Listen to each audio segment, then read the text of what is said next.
संध्यार समय थिला। प्रतापगढ़ राजा रुद्रप्रताप जंगल शिकार कर निज राजमहल को फेरुथिले।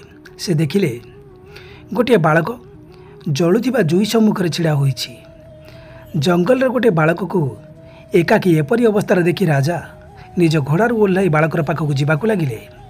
जेबे से बालक पाखे पहुँचिले, बालक से जलुथिबा जुई सम्मुखरे कहूतिला, माँ मु तोर राण खाई कहूची, मु गोटे दिन बड़ लोक होई तोर स्वप्न को निश्चिंत पूरा करी। राजा तार कथा शुणी बालक को कहले, पुत्र तुमे किए? शब्द शुणी बालक टिके विचलित होईगला। डर नहीं, मु प्रतापगढ़ राजा रुद्रप्रताप। एबे तुमे तुम मार जुई सम्मुखरे छिड़ा होई बहुत बड़ धनी लोक होबो बोली प्रतिज्ञा करुथिल। कौन मु जानीपारि एते बड़ जंगल भितरे तुमे तुम माँ को जुई सम्मुखरे एका कहीं छिड़ा होईच?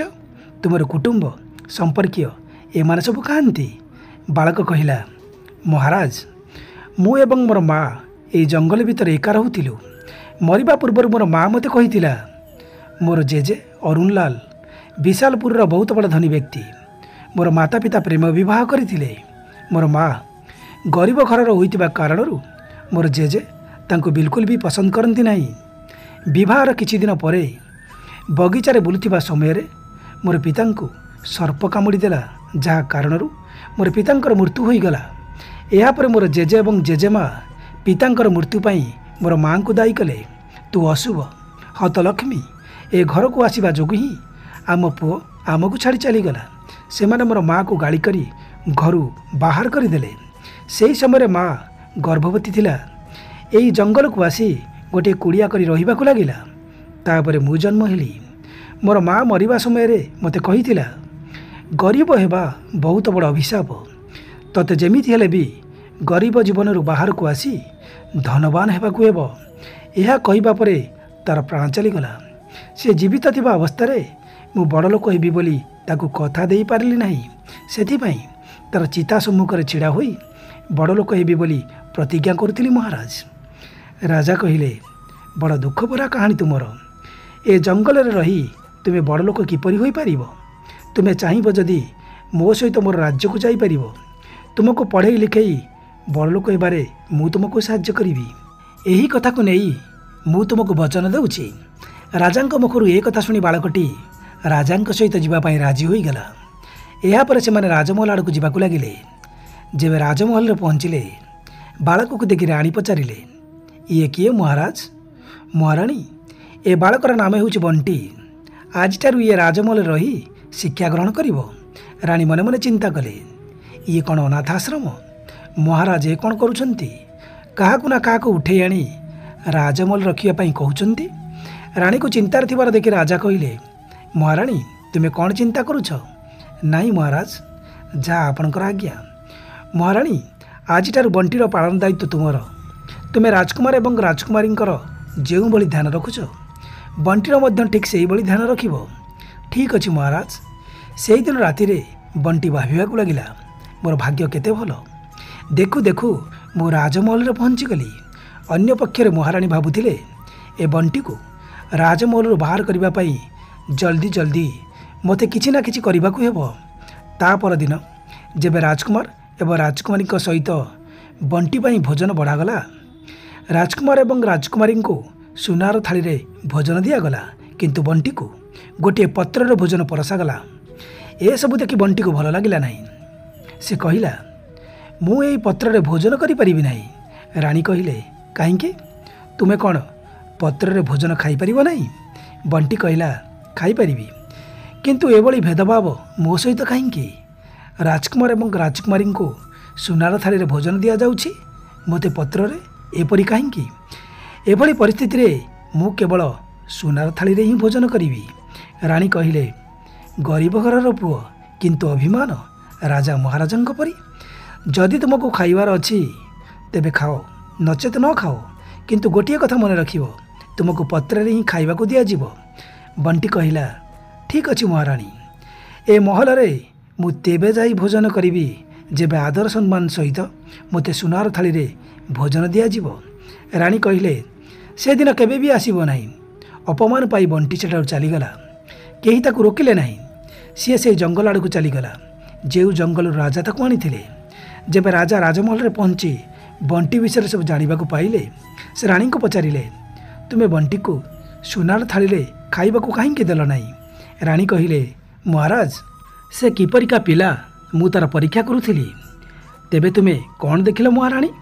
ମହାରାଜ, ତାର ମନ ଭିତରେ ଗର୍ବ ଏବଂ ଅହଙ୍କାର ଭରି ରହିଛି। ତା ଭିତରେ କିଛି ଭଲ ଗୁଣ ନାହିଁ। ସିଏ ତାର ଜୀବନରେ କିଛି ବି କରିପାରିବ ନାହିଁ। ରାଜା କହିଲେ, ହୁଏତ ତୁମେ ତାକୁ ପତ୍ରରେ ଖାଇବାକୁ ଦେଇ ତାର ପରୀକ୍ଷା ନେବା ପାଇଁ ଚାହୁଁଥିଲ, କିନ୍ତୁ ତୁମେ ଏହା ଠିକ୍ କଲ ନାହିଁ। ସିଏ ଏବେ ବାଳକ। ତୁମର କଥା ଶୁଣି ତାକୁ ଅପମାନ ଲାଗିଥିବ, ସେଥିପାଇଁ ସେ ଏଠାରୁ ଚାଲିଯାଇଥିବ। ନା ମହାରାଜ, ସେ ରାଜମହଲ ଛାଡ଼ି କେଉଁଆଡ଼େ ବି ଯାଇନାହିଁ। ଭଲା ରାଜମହଲର ସୁଖ ବୈଭବ ଛାଡ଼ି ସେ କେଉଁଆଡ଼େ ବା ଯିବ କାହିଁକି? ଏହାପରେ ରାଜା ତାକୁ ସମ୍ପୂର୍ଣ୍ଣ ରାଜମହଲ ଭିତରେ ଖୋଜିବାକୁ ଲାଗିଲେ, ହେଲେ ବଣ୍ଟି ତାଙ୍କୁ କେଉଁଆଡ଼େ ବି ମିଳିଲା ନାହିଁ। ଲାଗୁଛି ସିଏ ତାର କୁଡ଼ିଆକୁ ଫେରିଯାଇଥିବ। ତାର କେହି ବି ନାହାନ୍ତି। ଏକାକୀ ଜଙ୍ଗଲରେ ଗୋଟିଏ ଅସହାୟ ବାଳକ କିପରି ବା ରହିବ? ଏସବୁ କଥା ମନରେ ବିଚାର କରି ରାଜା ତାକୁ ରାଜମହଲକୁ ଫେରାଇ ଆଣିବା ପାଇଁ ଘୋଡ଼ା ଉପରେ ବସି ସେ ଜଙ୍ଗଲ ଆଡ଼କୁ ଯିବାକୁ ଲାଗିଲେ। ଅନ୍ୟ ପକ୍ଷରେ ଯେବେ ବଣ୍ଟି ଜଙ୍ଗଲ ରାସ୍ତା ଦେଇ ତାର କୁଡ଼ିଆକୁ ଫେରୁଥିଲା, ବାଟରେ ତାର ସାକ୍ଷାତ ଜଣେ ଋଷିଙ୍କ ସହିତ ହେଲା। ଯେବେ ଋଷିଙ୍କର ନଜର ବଣ୍ଟି ଉପରେ ପଡ଼ିଲା, ସେ କହିଲେ, ପୁତ୍ର, ତୁମେ ଏକାକୀ ଏ ଜଙ୍ଗଲରେ କ'ଣ କରୁଛ? ତୁମେ କିଏ? ଘରୁ ରାଗିକି ପଳେଇ ଆସିଛ? ନା ମୁନିବର। ଏହାପରେ ବଣ୍ଟି ନିଜର କାହାଣୀ ଋଷିଙ୍କ ସମ୍ମୁଖରେ ପ୍ରକାଶ କଲା। କାହାଣୀ ଶୁଣି ଋଷି କହିଲେ, ତୁମର ସମସ୍ୟା ହେଉଛି ତୁମେ ବଡ଼ ଲୋକ ହେବାକୁ ଚାହୁଁଛ। ହଁ ମୁନିବର, ହେଲେ ମୁଁ ବଡ଼ ଲୋକ କିପରି ହେବି କିଛି ବୁଝିପାରୁନି। ପୁତ୍ର, ଏ ଜଙ୍ଗଲରେ ରହି ତୁମେ ବଡ଼ ଲୋକ କିପରି ହୋଇପାରିବ? ବଡ଼ ଲୋକ ହେବା ପାଇଁ ବୁଦ୍ଧିର ଆବଶ୍ୟକ ହୋଇଥାଏ, ଆଉ ବୁଦ୍ଧି ବିଦ୍ୟା ଗ୍ରହଣ କରିବା ଦ୍ୱାରା ହିଁ ମିଳିଥାଏ। ବଣ୍ଟି କହିଲା, କିନ୍ତୁ ମୁନିବର, ମୁଁ ବିଦ୍ୟା କିପରି ଗ୍ରହଣ କରିପାରିବି? ମୋତେ କିଏ ପଢ଼ାଇବ? ଶିକ୍ଷା ଗ୍ରହଣ କରିବା ପାଇଁ ମୋ ପାଖରେ ବିଲକୁଲ ବି ଧନ ନାହିଁ। ପୁତ୍ର, ଯଦି ତୁମେ ସତ୍ ମନରେ ଶିକ୍ଷା ଗ୍ରହଣ କରିବାକୁ ଚାହୁଁଛ, ତେବେ ମୋ ସହିତ ଚାଲ। ମୋ ଆଶ୍ରମରେ ରହି ତୁମେ ଶିକ୍ଷା ଗ୍ରହଣ କରିପାରିବ। କିନ୍ତୁ ମୁନିବର, ଶିକ୍ଷାର କୌଣସି ବି ମୂଲ୍ୟ ମୁଁ ଆପଣଙ୍କୁ ଦେଇପାରିବି ନାହିଁ। ଶିକ୍ଷାର କୌଣସି ମୂଲ୍ୟ ନଥାଏ ପୁତ୍ର, ସେ ତ ଅମୂଲ୍ୟ। ଏହାପରେ ବଣ୍ଟି ଋଷିଙ୍କ ସହିତ ତାଙ୍କ ଆଶ୍ରମରେ ପହଞ୍ଚିଲା। ଏ ପାଖେ ରାଜା ବଣ୍ଟିକୁ ତାର କୁଡ଼ିଆରେ ନ ପାଇ ନିରାଶ ମନେ ରାଜମହଲକୁ ଫେରିଆସିଲେ। ବଣ୍ଟି ଆଶ୍ରମରେ ରହି ମନ ଦେଇ ଶିକ୍ଷା ଗ୍ରହଣ କରିବାକୁ ଲାଗିଲା। ତା ସହିତ ଋଷିଙ୍କ ସହିତ ମିଶି ଆଶ୍ରମର ସବୁ କାମ ମଧ୍ୟ କରିବାକୁ ଲାଗିଲା। ଦେଖୁ ଦେଖୁ 14 ବର୍ଷ ବିତିଗଲା। ଏବେ ବଣ୍ଟି ଯୁବକ ହୋଇସାରିଥିଲା। ଋଷି ବଣ୍ଟିକୁ ଡାକି କହିଲେ, ଆଜି ତୁମର ଶିକ୍ଷା ପୂର୍ଣ୍ଣ ହେଲା। ମୋତେ ଗୋଟିଏ କଥାକୁ ନେଇ ସବୁବେଳେ ସନ୍ତୋଷ ମିଳିବ ଯେ ତୁମେ ମୋର ସବୁଠାରୁ ଯୋଗ୍ୟ ଏବଂ ବୁଦ୍ଧିମାନ ଶିଷ୍ୟ। ତୁମେ ତୁମର ବୁଦ୍ଧି ବଳରେ କଠିନରୁ କଠିନ ପରିସ୍ଥିତିରେ ମଧ୍ୟ ସଫଳତା ପ୍ରାପ୍ତ କରିପାରିବ। ଏହା ମୋର ଆଶୀର୍ବାଦ। ଯାଅ, ନିଜର ବୁଦ୍ଧି ବଳରେ ନିଜକୁ ଯୋଗ୍ୟ ବୋଲି ପ୍ରମାଣ କର। ଗୁରୁଙ୍କର ଆଶୀର୍ବାଦକୁ ସାଥିରେ ନେଇ ବଣ୍ଟି ଆଶ୍ରମରୁ ଚାଲିଆସିଲା। ସେ ପ୍ରତାପଗଡ଼କୁ ଯିବ ବୋଲି ନିଷ୍ପତ୍ତି ନେଲା। ଯେଉଁ ପ୍ରତାପଗଡ଼ର ରାଜା ତାକୁ ପିଲାଦିନେ ନିଜ ରାଜମହଲରେ ଆଶ୍ରୟ ଦେଇଥିଲେ, କିନ୍ତୁ ରାଣୀ ତାର ଅପମାନ କରି ରାଜମହଲରୁ ବାହାର କରିଦେଇଥିଲେ।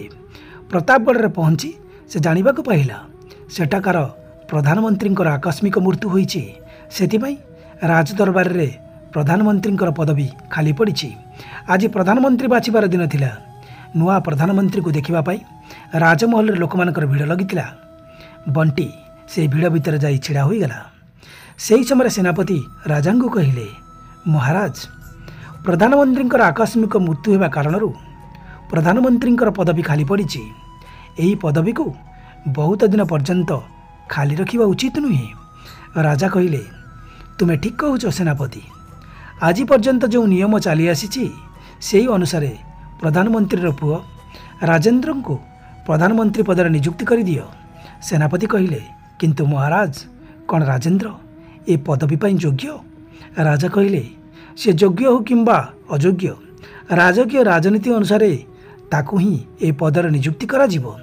ଠିକ୍ ସେହି ସମୟରେ ବଣ୍ଟି ଆଗକୁ ଆସି କହିଲା, ମହାରାଜ, ସମୟ ଅନୁସାରେ ପୁରୁଣା ରାଜନୀତିକୁ ବଦଳାଇ ଦେବା ହିଁ ବୁଦ୍ଧିମାନର କାମ। ବ୍ୟକ୍ତି ନିଜର ବୁଦ୍ଧି ଏବଂ ଯୋଗ୍ୟତା ଅନୁସାରେ ନିଯୁକ୍ତି ପାଇବା ଆବଶ୍ୟକ। ରାଜା କହିଲେ, କିଏ ତୁମେ? ବଣ୍ଟି କହିଲା, ମୋର ନାମ ହେଉଛି ପ୍ରକାଶ। ପ୍ରଧାନମନ୍ତ୍ରୀର ପଦବୀ ପାଇଁ ମୁଁ ଆପଣଙ୍କ ସମ୍ମୁଖରେ ମୋର ନାମ ରଖିବାକୁ ଆସିଛି। ବଣ୍ଟି ରାଜା ରୁଦ୍ରପ୍ରତାପଙ୍କ ସମ୍ମୁଖରେ ନିଜର ନାମ ପ୍ରକାଶ ବୋଲି କହିଲା, ଯେମିତି ରାଜା ତାକୁ ଚିହ୍ନି ନ ପାରନ୍ତୁ। ଏମିତିରେ ବି ରାଜା ବୃଦ୍ଧ ହୋଇଯାଇଥିଲେ। ବଣ୍ଟି କହିଲା, ମହାରାଜ, ଆପଣ ଯେମିତି ଚାହିଁବେ ମୋର ପରୀକ୍ଷା ନେଇପାରିବେ। ଯଦି ମୁଁ ପରୀକ୍ଷାରେ ଉତ୍ତୀର୍ଣ୍ଣ ହେଲି ତେବେ ଠିକ୍ ଅଛି, ନଚେତ୍ ଆପଣ ଯାହା ବି ଦଣ୍ଡ ଦେବାକୁ ଚାହିଁବେ ମୋତେ ଦେଇପାରିବେ। ରାଜା କହିଲେ, ଠିକ୍ ଅଛି ଯୁବକ, ତୁମେ ରାଜକୀୟ ରାଜନୀତିକୁ ବଦଳାଇବା ପାଇଁ ଯାହା ଉପଦେଶ ଦେଲ ମୁଁ ତାକୁ ମାନି ନେଉଛି। ମୁଁ ତୁମର ଏବଂ ରାଜେନ୍ଦ୍ରର ତୁମ ଦୁଇ ଜଣଙ୍କର ପରୀକ୍ଷା ନେବି।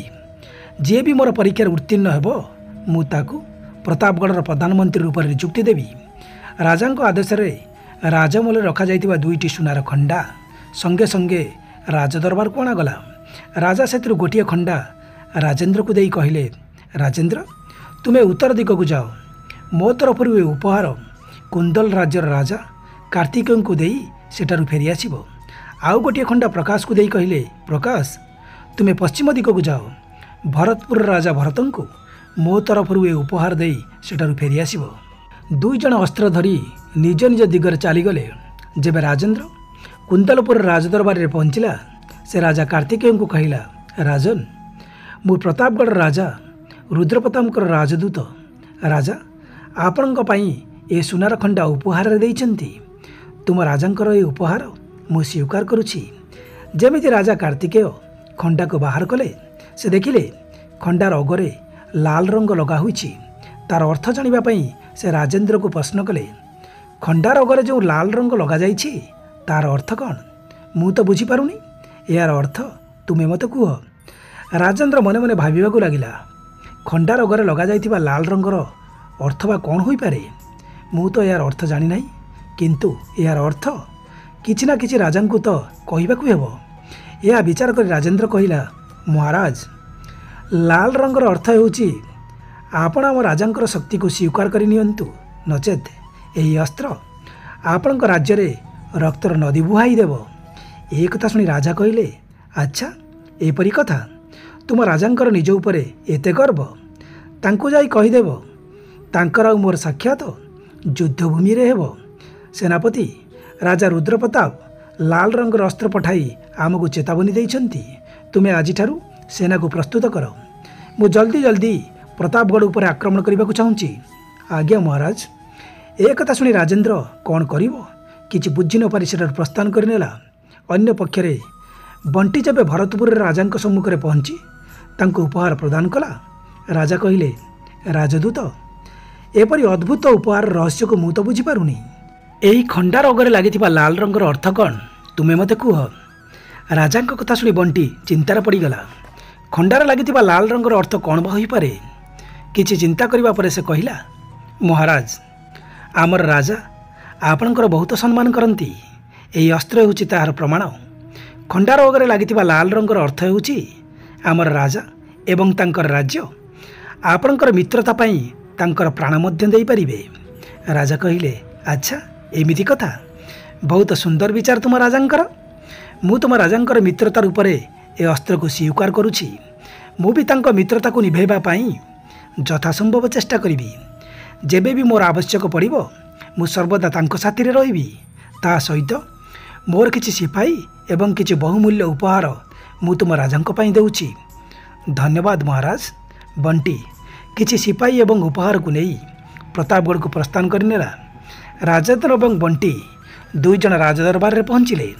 ସେମାନଙ୍କୁ ଦେଖି ରାଜା କହିଲେ, କୁହ ରାଜେନ୍ଦ୍ର, କୁନ୍ଦଲପୁର ରାଜା ତୁମକୁ କ'ଣ କହିଲେ?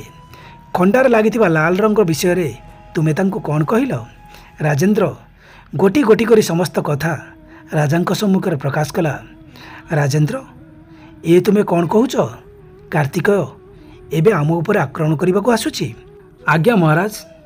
ସେହି ସମୟରେ ଜଣେ ଗୁପ୍ତଚର ରାଜଦରବାରରେ ପହଞ୍ଚି ରାଜାଙ୍କୁ କହିଲେ, ମହାରାଜ, କୁନ୍ଦଲପୁରର ବିଶାଳ ସେନା ଆମ ଉପରେ ଆକ୍ରମଣ କରିବା ପାଇଁ ମାଡ଼ି ଆସୁଛି। ରାଜା କହିଲେ, ଏବେ କ'ଣ କରାଯିବ?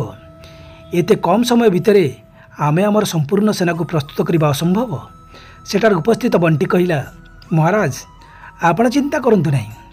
ମୁଁ ଭରତପୁରର ରାଜାଙ୍କୁ ଖଣ୍ଡାରେ ଲାଗିଥିବା ଲାଲ ରଙ୍ଗର ଅର୍ଥ କହିବା ପରେ ସେ ଆପଣଙ୍କର ମିତ୍ରତାକୁ ସ୍ୱୀକାର କରି ତାଙ୍କ ସେନାରୁ କିଛି ସୈନିକ ଏବଂ କିଛି ଉପହାର ଆପଣଙ୍କ ପାଇଁ ପଠାଇଛନ୍ତି। ସେହି ସୈନିକମାନେ ଆପଣଙ୍କର ମହଲ ବାହାରେ ଛିଡ଼ା ହୋଇଛନ୍ତି। ଆପଣ ସେନାପତିକୁ କୁହନ୍ତୁ ସେ ନିଜ ସେନାଙ୍କୁ ପ୍ରସ୍ତୁତ କରି କୁନ୍ଦଲପୁର ସେନାର ସମ୍ମୁଖୀନ କରନ୍ତୁ। ମୁଁ ନିଜ ସାଥିରେ ଆଣିଥିବା ସେନାକୁ ନେଇ ପଛପଟରୁ ଆକ୍ରମଣ କରିବି।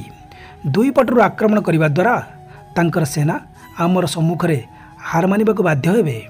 ପ୍ରକାଶର ପ୍ରସ୍ତାବରେ ରାଜି ହୋଇ ରାଜା ଦୁଇ ପଟରୁ ଆକ୍ରମଣ କଲେ, ଯାହା କାରଣରୁ କୁନ୍ତଲପୁର ରାଜା କାର୍ତ୍ତିକେୟ ପରାଜୟ ସ୍ୱୀକାର କରି ସେଠାରୁ ପ୍ରସ୍ଥାନ କରିନେଲେ। ଏହାପରେ ରାଜା ପ୍ରକାଶ ଏବଂ ରାଜେନ୍ଦ୍ରକୁ ଡାକି କହିଲେ, ପ୍ରକାଶ, ତୁମ କାରଣରୁ ହିଁ ଯୁଦ୍ଧରେ ଆମକୁ ବିଜୟ ପ୍ରାପ୍ତ ହେଲା। ମୁଁ ତୁମକୁ ପ୍ରଧାନମନ୍ତ୍ରୀ ରୂପରେ ନିଯୁକ୍ତି ଦେଉଛି। ଏ କଥା ଶୁଣି ରାଜେନ୍ଦ୍ର କହିଲା, ମହାରାଜ, ଆପଣ ମୋ ସହିତ ଅନ୍ୟାୟ କରୁଛନ୍ତି। ରାଜା କହିଲେ, ମୁଁ ତୁମ ଦୁଇ ଜଣଙ୍କୁ ଗୋଟିଏ ଉପହାର ଦେଇ ଦୁଇ ଜଣ ରାଜାଙ୍କ ପାଖକୁ ପଠାଇଥିଲି, କିନ୍ତୁ ତୁମେ ଦୁଇ ଜଣ ନିଜ ନିଜର ବୁଦ୍ଧି ଅନୁସାରେ ତା'ର ଅଲଗା ଅଲଗା ଅର୍ଥ ବାହାର କଲ। ପ୍ରକାଶ ତା'ର ବୁଦ୍ଧି ବଳରେ ଆମ ରାଜ୍ୟକୁ ପରାଜୟରୁ ମୁକ୍ତ କଲେ, ଆଉ ତୁମେ ରାଜେନ୍ଦ୍ର ତୁମର ମୂର୍ଖତା ପାଇଁ କୁନ୍ଦଲପୁର ରାଜା କାର୍ତ୍ତିକେୟ ସବୁଦିନ ପାଇଁ ମୋର ଶତ୍ରୁ ହୋଇଗଲେ। ଏବେ ତୁମେ କୁହ, ମୁଁ ତୁମକୁ ପ୍ରତାପଗଡ଼ର ପ୍ରଧାନମନ୍ତ୍ରୀ କରିବି ନା ପ୍ରକାଶକୁ? ରାଜେନ୍ଦ୍ର କିଛି ନ କହି ଚୁପଚାପ ମୁଣ୍ଡ ନୁଆଇ ରାଜଦରବାରରୁ ପ୍ରସ୍ଥାନ କରିନେଲା। ଏହାପରେ ରାଜା ପ୍ରକାଶକୁ ପ୍ରତାପଗଡ଼ର ପ୍ରଧାନମନ୍ତ୍ରୀ ଘୋଷଣା କଲେ। ସେହିଦିନ ରାତିରେ ପ୍ରଧାନମନ୍ତ୍ରୀ ହେବା ଖୁସିରେ ରାଜା ପ୍ରକାଶକୁ ଭୋଜନ କରିବା ପାଇଁ ରାଜମହଲକୁ ନିମନ୍ତ୍ରଣ କଲେ। ସ୍ୱୟଂ ମହାରାଣୀ ନିଜ ହାତରେ ଭୋଜନ ଆଣି ପ୍ରକାଶଙ୍କ ସମ୍ମୁଖରେ ରଖିଲେ। ପ୍ରକାଶ କହିଲା, କ୍ଷମା କରନ୍ତୁ ମହାରାଜ, ମୁଁ ଭୋଜନ ଚାନ୍ଦିର ଥାଳିରେ ନୁହେଁ, ସୁନାର ଥାଳିରେ ଖାଇବାକୁ ଚାହୁଁଛି। ରାଜା କହିଲେ, ଠିକ୍ ଅଛି, ମୁଁ ତାହାର ବ୍ୟବସ୍ଥା କରୁଛି। ଯେବେ ପ୍ରକାଶକୁ ସୁନାର ଥାଳିରେ ଭୋଜନ ପରୋସାଗଲା, ସେହି ସମୟରେ ପ୍ରକାଶ କହିଲା, ଦେଖନ୍ତୁ ମହାରାଣୀ, ମୋତେ ଆପଣ ସୁନାର ଥାଳିରେ ଖାଇବାକୁ ଦେବେନି ବୋଲି କହିଥିଲେ, କିନ୍ତୁ ଆଜି ସ୍ୱୟଂ ଆପଣ ମୋତେ ସୁନାର ଥାଳିରେ ଖାଇବାକୁ ଦେଉଛନ୍ତି। ଏ ଆପଣ କ'ଣ କହୁଛନ୍ତି ପ୍ରଧାନମନ୍ତ୍ରୀ?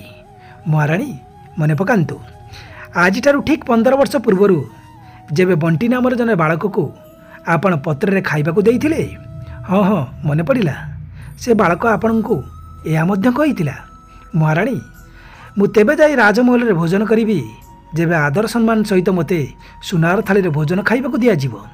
ମହାରାଣୀ କହିଲେ, ହଁ କହିଥିଲି, କିନ୍ତୁ ଆପଣଙ୍କୁ ଏସବୁ କଥା କିଏ କହିଲା? ମୁଁ ସେହି ବାଳକ ବଣ୍ଟି ମହାରାଣୀ।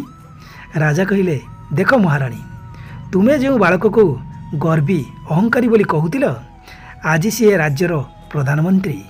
ବଣ୍ଟି କହିଲା, ଏପରି କୁହନ୍ତୁ ନାହିଁ ମହାରାଜ, ଯଦି ମହାରାଣୀ ମୋର ତିରସ୍କାର କରିନଥାନ୍ତେ ତେବେ ଆଜି ମୁଁ ପ୍ରଧାନମନ୍ତ୍ରୀ ହୋଇନଥାନ୍ତି। ମୁଁ ମହାରାଣୀଙ୍କୁ ଧନ୍ୟବାଦ ଜଣାଇବାକୁ ଚାହୁଁଛି। ଏହାପରେ ବଣ୍ଟି ପ୍ରଧାନମନ୍ତ୍ରୀ ରୂପରେ ନିଜର ଦାୟିତ୍ୱ ସୁଚାରୁ ରୂପରେ କରିଚାଲିଲା। ଆପଣମାନଙ୍କୁ ମୋର ଏ କାହାଣୀ କିପରି ଲାଗିଲା ମୋତେ ଲାଇକ୍ କମେଣ୍ଟ କରି ନିଶ୍ଚିନ୍ତ ଜଣାଇବେ, କାହିଁକିନା ଆପଣମାନଙ୍କର ସେଇ ଗୋଟିଏ ଗୋଟିଏ କମେଣ୍ଟ ମୋତେ ଅଧିକରୁ ଅଧିକ କାହାଣୀ ପ୍ରସ୍ତୁତ କରିବାରେ ଉତ୍ସାହିତ କରେ।